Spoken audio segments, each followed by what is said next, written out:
Hello and welcome to another past paper video where today we are doing the GCSE AQA Physics 2020 paper 1. And without further ado, let's jump straight in. A student investigated how the current in a filament lamp varied with the potential difference across said filament lamp, and figure 1 shows part of the circuit used, and we have to complete figure 1 by adding an ammeter and a voltmeter, and we have to use the correct symbols. Now, a voltmeter is always in parallel with the thing you're measuring voltage across, because it's measuring the difference in the potential between here and here. So it's always going across those 2 points in parallel to the component with it. And an ammeter is always in series because it's measuring the current that's going through it. And then with figure 2 shows some of the results. The student reversed the connections to the power supply and obtained negative values for the current and potential difference. Draw a line on figure 2 to show the relationship between the negative values of the current and the potential difference. Because this is a filament bulb, it's just this reversed. So I just picked out the easiest points to copy, which are those points and this one. And then I just plotted them and drew it in reverse. You don't have to plot all the points, but you do need to plot a couple of them. If, however, instead of a filament lamp, it was a diode, there would be no flow in the reverse direction, and it would look something it would just not, there wouldn't really be a negative direction. There'd be breakdown voltage and all of that, but that's to do with A level. I don't think you have to know that for GCSE. And then for 1.3, you have to write down the equation which links current, potential difference, and resistance, and that is that V equals IR. And then we have to determine the resistance of the filament lamp when the potential difference across it is 1 volt. You have the voltage. You simply go work out the current from the voltage, and then which is 0.08 amps. 1 equals 0.08 times the resistance, so the resistance equals 12.5 ohms. A student did the same investigation. The ammeter had a 0 error. What is meant by a 0 error? The ammeter displays a reading when it's not connected to a circuit. For scales, it would mean it would display for a positive or negative weight when there's nothing on it, but for an ammeter, it just displays a reading when nothing is connected to the circuit. Then figure 3 shows an LED torch. The torch contains 1 LED, 1 switch, and 3 cells. Which diagram shows the correct circuit for the torch?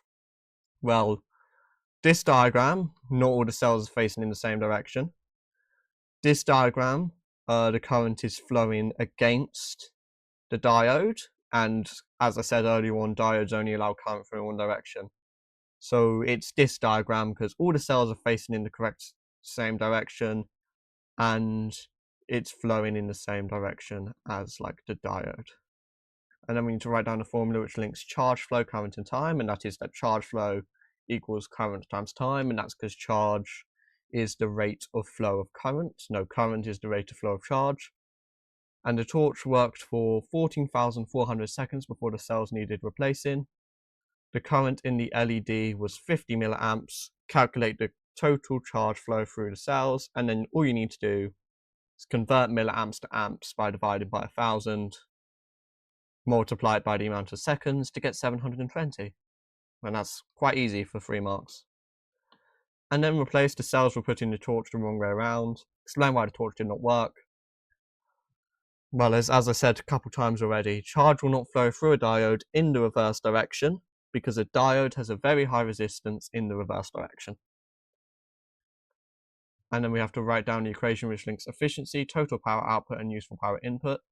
With all these formula ones, you usually get them on the formula book. In fact, I think, no, 2021 is when they started giving you the formula book, or a formula book which has everything in it.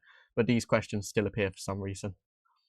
Efficiency equals useful power output over total power input. The total power input to the LED was 0.24 watts. The efficiency of the LED was 0.75. Calculate the useful power output of the LED. You just plug the numbers in and rearrange. That's pretty much every GCSE science question. You just plug the numbers in and rearrange, and you get 0.18 watts. Then moving on to question 3. Figure 4 shows a hydroelectric power station. Electricity is generated when the water from the reservoir flows through the turbines. Write down the equation which links density, mass, and volume, and just density equals mass over volume from the formula booklet. And then once again, the reservoir stores 6.5 million meters cubed of water. The density of water is 998 kilograms per meter cubed. Calculate the mass of the water in the reservoir. Plug the numbers into the formula, rearrange, and you get the mass is 6.487 times 10 to the power of 9 kilograms. And then more formula stuff. Write down the equation which links energy transferred, power, and time, and it's energy equals power times time. It's given nowadays in the formula book as power equals energy over time. And we just do it like this. The electrical generators can provide 1.5 times 10 to the 9 watts of power for a maximum of 5 hours. Calculate the maximum energy that can be transferred by the electrical generators. Firstly, we need to convert hours to seconds by timesing it by 60 twice, or you could just times it by 3,600 in one go. And then you just multiply the energy equals 18,000 seconds times 1.5 times 10 to the power 9, because that's the power. And you get the energy transferred is 2.7 times 10 to the power of 13 joules. And then figure 5 shows how the UK demand for electricity increases and decreases during the day. And the hydroelectrical power station in figure 4 can provide 1.5 times 10 to the 9 watts of power for a maximum of 5 hours. Give 2 reasons why the hydroelectrical power station is not able to meet the increasing demand shown between 4 AM and 4 PM in figure 5. Well, it's because the variation is much larger than 1.5 times 10 to the power 9. Like, in between these two things, you can't, 1.5 times 10 to the power 9 is nowhere near enough to, like, bridge that gap. And the demand remains high for a lot longer than 5 hours. It remains for 12 hours. So even if it could provide like the 1.9 times 10 to the 10 watts it would need, it would only be able to provide it for 5 hours, not the entire 12. And then figure 6 shows how much electricity was generated using coal and gas-fired power stations in January for 5 years in the UK. Determine the percentage increase in electricity generated using gas-fired power stations from 2014 to 2018. Well, percentage increase is equal to the increase over the original. So you do 10,000 minus the 3,200 to get the increase. And then you just divide that by 3,200 and times it by 100 to get it as a percentage. And you get a 212.5% increase. And then we have to give 2 environmental advantages of using a gas-fired power station to generate electricity compared with using a coal-fired power station. And that is, from a gas-fired power station, there's no sulfur dioxide released, which means there's no acid rain, and there's no solid waste from gas-fired power stations. There's only gaseous waste. Okay. And then the mean surface temperature of the sea changes throughout the year.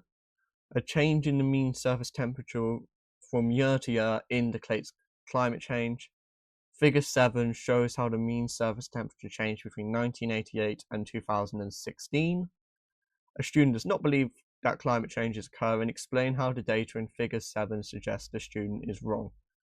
Well, the mean sea surface temperature shows a steady increase over the time period on the graph, and as it says here, the change from year to year indicates climate change, and there's a change from year to year because it's increasing. And then for 4.4, a thermistor can be used to measure temperature. Figure 8 shows how the resistances of 4 different thermistors, A, B, C, and D, vary with temperature. Which of the 4 thermistors would be most suitable to measure the surface temperature of the sea? Well, if you go back to this graph, the surface temperature of the sea is like in the 16, 17 range. And if you have a look at like the 16, 17 range, which one, or well, like, let's just go between 0 and 25. 0 and 25, which one has the biggest change? Well, D doesn't even measure that, but C has the biggest change between 0 and 25. So it would make more sense for it to be C, because the greatest change in resistance C has it between 0 and 25 degrees Celsius. So if you wanted to measure like change in resistance for like -50 and -25, you'd pick B, and for stuff like that. But you want the greatest change in resistance for the smallest temperature, so you can measure it more precisely. So for that reason, you'd pick C. Now, question 5. Radioactive waste from nuclear power stations is a man-made source of background radiation. You have to give one other man-made source of background radiation. I picked nuclear fallout. You could put like other disasters like 3 Mile Island, Chernobyl, and stuff like that. Nuclear power stations use the energy released by nuclear fusion to generate electricity, and we have to give the name of one nuclear fuel. I picked uranium. You could have also picked plutonium. Those are the only two that come to mind, but I'm sure there's more. Then for 5.3, nuclear fission releases energy. Describe the process of nuclear fission inside a nuclear reactor. A neutron is absorbed by a uranium nucleus. The nucleus then splits into 2 parts, and neutrons are released and gamma rays are emitted. So it's just uranium absorbs a neutron. The nucleus then splits into 2 parts, releasing more neutrons and gamma rays, which are energy. And then a new type of power station is being developed that will generate electricity using nuclear fusion. Explain how the process of nuclear fusion leads to the release of energy. Well, lighter nuclei join to form heavier nuclei, and some of the mass of nuclei is therefore converted to energy. Nuclear fusion power stations will produce radioactive waste. The waste will have a much shorter half-life than the radioactive waste from a nuclear fission power station. Explain the advantage of the radioactive waste having a shorter half-life. Well, that's because the activity decreases quickly, meaning the risk of harm also decreases quickly. Next on question 6, figure 9 shows a theme park ride called the Aqua Chute. Riders of the Aqua Chute sit on a sledge and move down a slide. A light gate and a data logger can be used to determine the speed of each rider and the sled. What 2 measurements are needed to determine the speed of a rider and sled? With all these options, it is the length of sled and the time for the sled to pass the gate. Because if you think about it, the length of the sled is the distance it travels, and the time it takes to pass the light gate is obviously the time. So you can just use the speed equals distance over time formula. And that works out the average speed it takes for it to pass, the average speed while it passes the light gate. Because it may be accelerating or decelerating, but like we're assuming that like the speed for that short period of time is fairly constant. 6.2, the decrease in gravitational potential energy of one rider on the slide was 8.33 kilojoules. The rider moved through a vertical height of 17 meters, and the gravitational field strength was 9.8 newtons per kilogram, and we have to calculate the mass of the rider. In the formula book, the formula is E equals mgh. You plug the numbers in and you rearrange to get a mass of 50. At the bottom of the slide, all riders and their sleds have approximately the same speed. Here's why. The kinetic energy, because energy is constant, the gain in kinetic energy, which is like their speed, is equal to their loss of gravitational potential energy. So 1 over 2 mv squared equals mgh. And the masses cancel out. So the final speed only depends on vertical height and gravitational field strength, and small variations will be due to like air resistance and friction. So no matter the mass, it doesn't matter what your weight, your mass doesn't matter. It only matters like based on the height and the gravitational field strength. They've had questions before where you have to include the mass, and like you have to mathematically show they cancel out. but thankfully you just have to explain it here. Question 7. Electric kettle was switched on. Figure 10 shows how the temperature of the water inside the kettle changed. When the kettle was switched on, the temperature did not immediately increase, as you can see, for like the first 10-ish seconds. For like the first 10-ish seconds, the temperature was constant. And why is this? Well, for us to suggest one reason why, the heating element of the kettle takes time to heat up. Now, because like the energy, some of the energy in the kettle will go to like the heating element first, and then for this period of time it goes to the water. For 7.2, the energy transferred to the water in 100 seconds was 155,000 joules. The specific heat capacity of water was 4,200 joules per kilogram Celsius. Determine the mass of the water in the kettle. The change in the temperature was 78 degrees Celsius, because as you can see from the graph, it starts from 22 degrees Celsius. So to go to boil, it is just 78 degrees Celsius. And then we use the formula E equals mCt. Plug all the numbers in. Technically it's delta T, but you just plug 4,278 in and 155,000 in. And then you simply rearrange to get the mass, and it is 0.47 kilograms. And then for 7.3, the straight section of the line in figure 10 can be used to calculate the useful power output of the kettle. And we have to explain how. And this is because the gradient is equal to the change in temperature over time. And the formula is energy equals power times time. So we can plug that into energy equals mc delta T to get power equals mCt, and then we get power equals mCt over T. And as we just, energy is equal to change in temperature over time, so the power is equal to the gradient times C. And then for question 8, a student investigated how the total resistance of identical resistors connected in parallel varied with the number of resistors. They used an ohmmeter to measure the total resistance of the resistors, with figure 11 showing the student's circuit with 3 resistors. The student repeated each reading of resistance 3 times, and table 1 shows some of the results for the 3 resistors in parallel. Calculate value x in table 1. Well, these 3 added together divided by 3 equals the mean. And then we just have to do some rearranging. Rearranging is by far, knowing how to rearrange maths is by far the most important skill for GCSE physics, even more so than actually understanding the physics. I feel like that's been done before. Someone's done a GCSE physics paper only doing the maths and got a 7. I think it was Z Physics.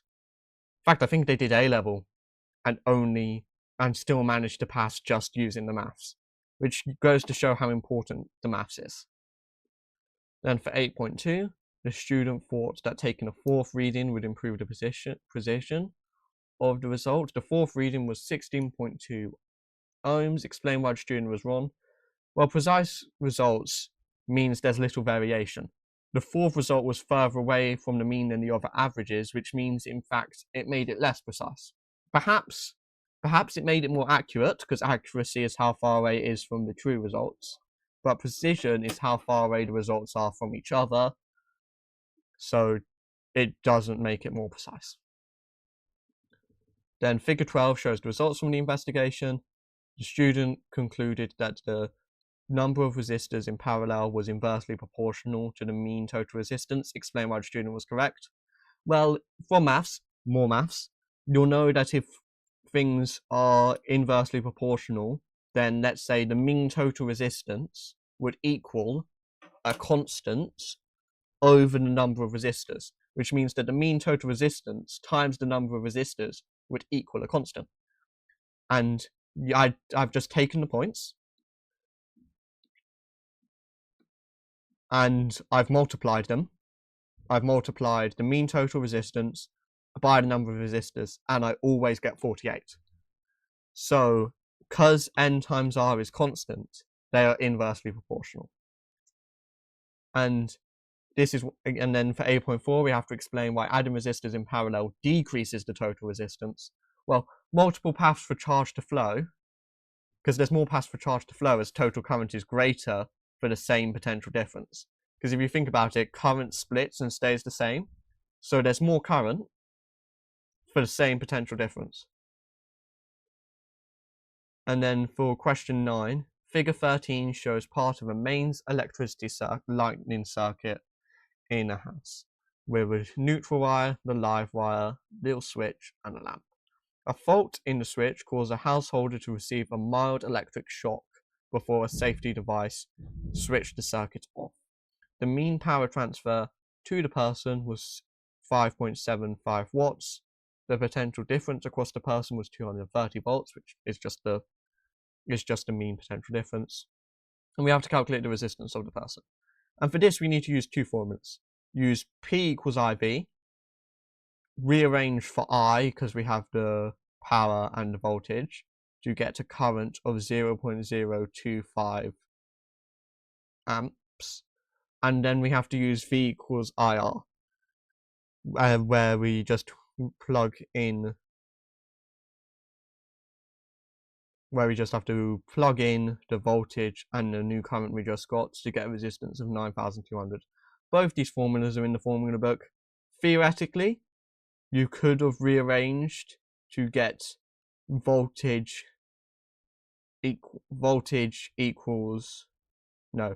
current equals voltage over resistance, and then use the formula P equals V squared over R, and then do it all in one go. But I think it's easier to work solely with numbers and rearranging numbers instead of rearranging formulas. So it's just easier to do those two equations. And even with those two simple equations, it's still 5 marks. There's no need to overcomplicate it. Then for 9.2, an electrician replaced the switch. The electrician would have received an electric shock unless the circuit was disconnected from the main supply. And we have to explain why.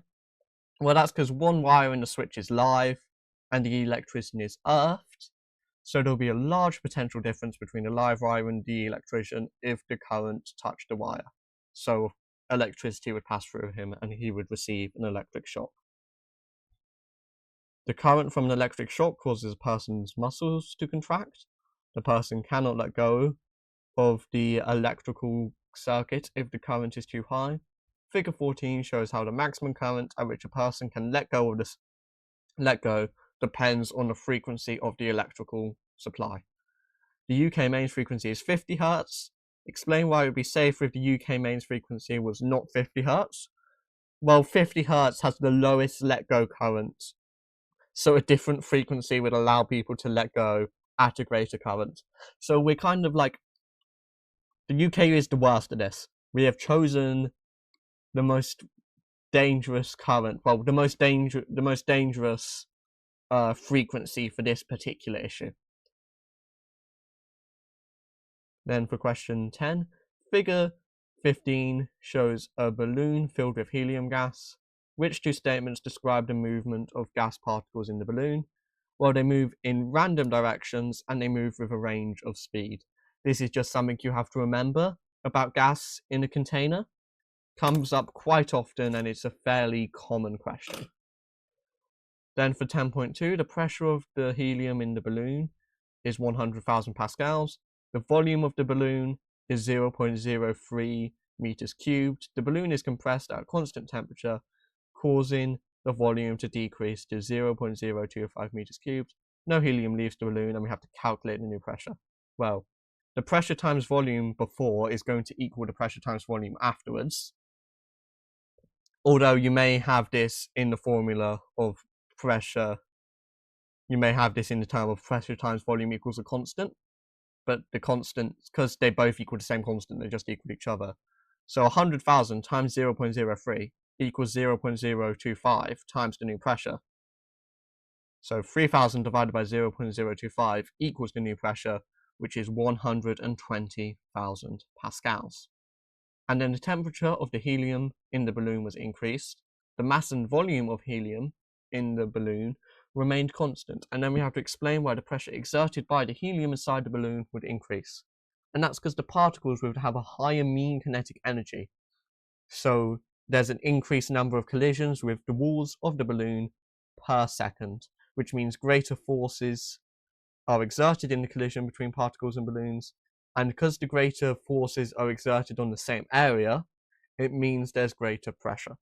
Although perhaps a balloon would not be the greatest example for this. I don't know why they chose a balloon, because a greater pressure means like the balloon would expand, so the area wouldn't stay constant. But for this, we're assuming the area does stay constant. If we actually look at the balloon, it's one of those weird fixed size balloons. It's not like a stretchy balloon.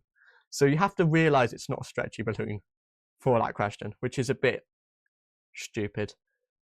Anyway, that's the end of the paper. If you've enjoyed this video, make sure to like and subscribe, and I'll see you later for another past paper video.